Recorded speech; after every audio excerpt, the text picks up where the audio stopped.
ভাগ্য বলে কিছুই নেই, প্রত্যেকের চেষ্টা ও যত্নের ওপর তা গড়ে ওঠে।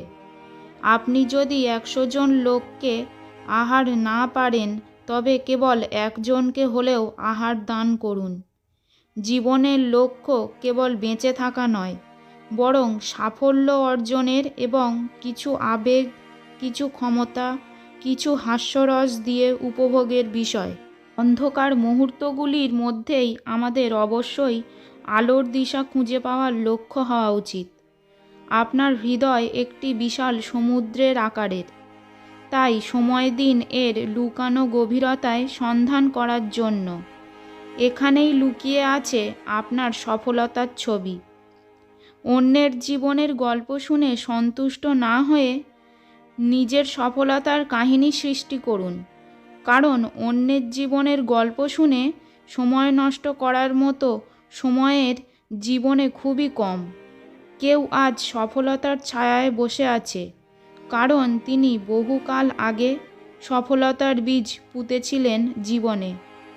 নিজেকে এতটা সমর্থ করে তুলুন যে আপনার পরিচয়ের চেয়ে আপনার কর্ম এই পৃথিবীর কাছে সবচেয়ে বড় উপহার হয়। আমরা আমাদের জীবনকে নিজের ইচ্ছায় পরিবর্তন করতে পারি, তার জন্য শুধু সেই প্রচেষ্টা ও উদ্যমের প্রয়োজন। একটা ছোট আশার আলোও আপনার জীবনের সমস্ত দুঃখকে ভুলিয়ে দেওয়ার জন্য যথেষ্ট। জীবনে আপনার স্বপ্নগুলো পূরণের জন্য বয়সের প্রয়োজন হয় না, প্রয়োজন শুধু একটু প্রচেষ্টার। যে চেষ্টা করবে তার পক্ষে কোনো কিছুই অসম্ভব নয়। একবার যদি আমরা নিজের ওপর বিশ্বাস স্থাপন করতে পারি, তবে জীবনে সঠিক সম্ভাবনার কোনো অভাব হয় না।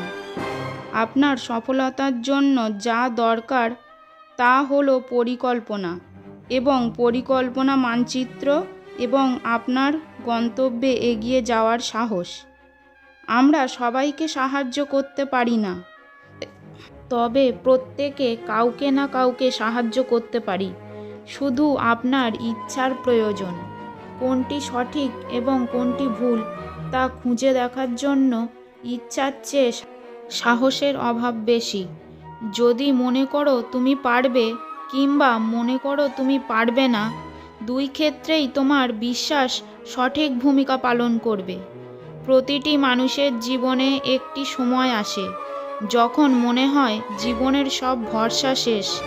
কেবল নিজের হৃদস্পন্দন ছাড়া বন্ধু, জীবনে সফল হতে ভরসা নয়, নিজের যোগ্যতার প্রয়োজন।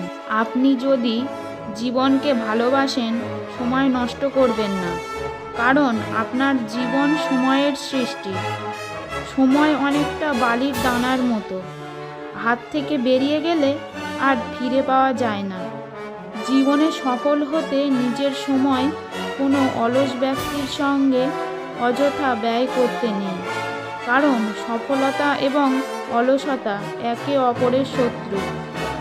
নিজের কাজকে কখনো অন্যকে বোঝাতে যেও না, কারণ লোকে সেটাই শুনবে যেটা তারা শুনতে চায়। আপনার আজকের সিদ্ধান্তই এক মুহূর্তে আপনার কালকে ভাগ্যে রূপান্তরিত করতে পারে। তাই সিদ্ধান্ত বুদ্ধির সাথে নিন।